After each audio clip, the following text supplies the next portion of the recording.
তব কথামৃতং তপ্ত জীবনং কবিভিড়িতং কলমশাপহং শ্রবণমঙ্গলম শ্রীমদাততং ভুবি গৃহন্তি যে হরিদা জনা। নমস্কার, অমৃতবাণী চ্যানেলে আপনাদের সকলকে স্বাগত। শ্রী শ্রী ঠাকুর, মা ও স্বামীজির রাতুল চরণে শতকোটি প্রণাম জানিয়ে শুরু করছি আমাদের আজকের পাঠ।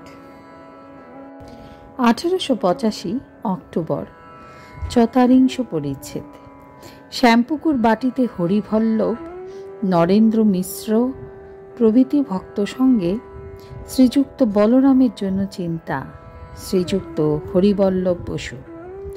শ্রীরামকৃষ্ণ শ্যামপুকুরের বাটিতে ভক্ত সঙ্গে চিকিৎসার্থ বাস করিতেছেন।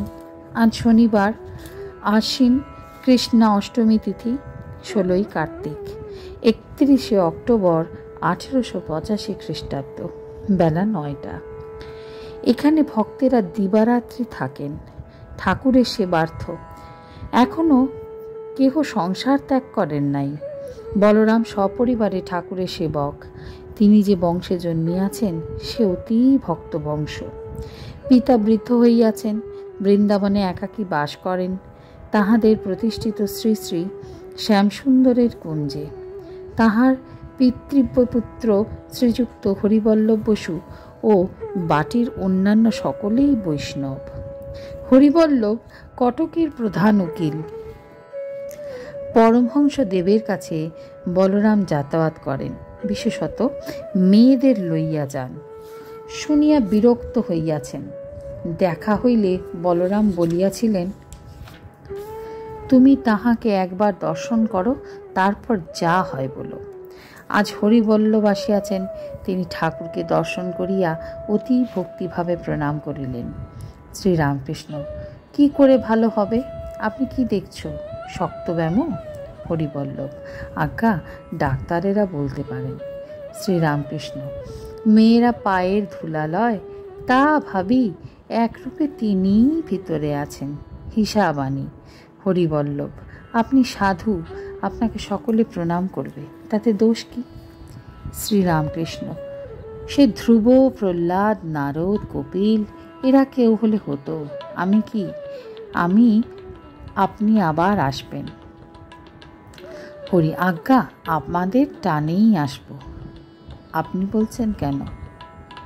হরিবল্লভ বিদায় লইবেন, প্রণাম করিতেছেন, পায়ের ধুলা লইতে যাইতেছেন, ঠাকুর পা সরাইয়া লইতেছেন, কিন্তু হরিবল্লভ ছাড়িলেন না, জোর করিয়া পায়ের ধুলা লইলেন।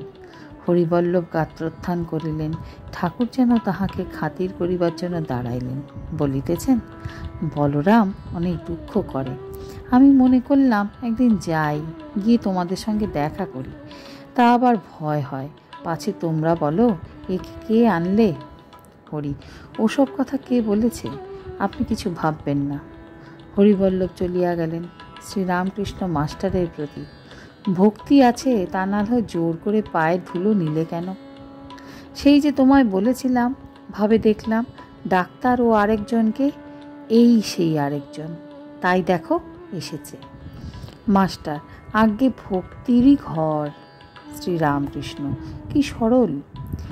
ডাক্তার সরকারের কাছে ঠাকুরের অসুখে সংবাদ দিবার জন্য মাস্টার শাঁখারি টোলায় আসিয়াছেন। ডাক্তার আজ আবার ঠাকুরকে দেখিতে যাইবেন। ডাক্তার ঠাকুরের ও মহিমাচরণ প্রভৃতি ভক্তদের কথা বলিতেছেন। ডাক্তার, কই? তিনি সে বই তো আনেন নাই, যে বই আমাকে দেখাবেন বলেছিলেন। বললে ভুল হয়েছে? তা হতে পারে, আমারও হয়। মাস্টার, তার বেশ পড়াশোনা আছে। ডাক্তার, তাহলে এই দশা? ঠাকুরের সম্বন্ধে ডাক্তার বলিতেছেন, শুধু ভক্তি নিয়ে কি হবে, জ্ঞান যদি না থাকে? মাস্টার, কেন? ঠাকুর তো বলেন জ্ঞানের পর ভক্তি। তবে তার জ্ঞান ভক্তি আর আপনাদের জ্ঞান ভক্তি মানে অনেক তফাৎ। তিনি যখন বলেন জ্ঞানের পর ভক্তি, তার মানে তত্ত্বজ্ঞানের পর ভক্তি, ব্রহ্মজ্ঞানের পর ভক্তি, ভগবানকে জানার পর ভক্তি। আপনাদের জ্ঞান মানে সেন্স, নলেজ, ইন্দ্রিয়ের বিষয় থেকে পাওয়া জ্ঞান। প্রথমটি নট ভেরিফিয়েবল বাই আওয়ার স্ট্যান্ডার্ড। তত্ত্বজ্ঞান ইন্দ্রিয়লভ্য জ্ঞানের দ্বারা ঠিক করা যায় না।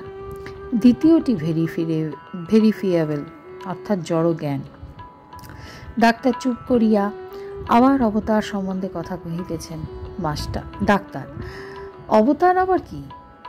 আর পায়ের ধুলো লওয়া কি? মাস্টার, কেন? আপনি তো বললেন এক্সপেরিমেন্ট সময় তার সৃষ্টি দেখে ভাব হয়, মানুষ দেখলে ভাব হয়। তা যদি হয়, ঈশ্বরকে কেন না মাথা নোয়াবো? মানুষের হৃদয়ের মধ্যে ঈশ্বর আছেন। হিন্দু ধর্মে দেখে সর্বভূতে নারায়ণ, এটা তত আপনার জানা নাই। সর্বভূতে যদি থাকেন তাকে প্রণাম করতে কি? পরমহংসদেব বলেন, কোনো কোনো জিনিসে তিনি বেশি প্রকাশ। সূর্যের প্রকাশ জলে আর শীতে। জল সব জায়গায় আছে, কিন্তু নদীতে পুষ্করিণীতে বেশি প্রকাশ। ঈশ্বরকেই নমস্কার করা হয়, মানুষকে নয়। God is god, not man is god. তাকে তো রিজনিং করে জানা যায় না, সমস্ত বিশ্বাসের উপর নির্ভর। এইসব কথা ঠাকুর বলেন। আজ মাস্টারকে ডাক্তার তার রচিত একখানি বই উপহার দিলেন, physiological basis of psychology as a token of brotherly regards. আজকের পাঠ এ পর্যন্তই। নমস্কার। কথামৃতের সুধাধারার সাথে শ্রী শ্রী ঠাকুর, মা ও স্বামীজির অনুধ্যানের জন্য চ্যানেলটি সাবস্ক্রাইব করুন।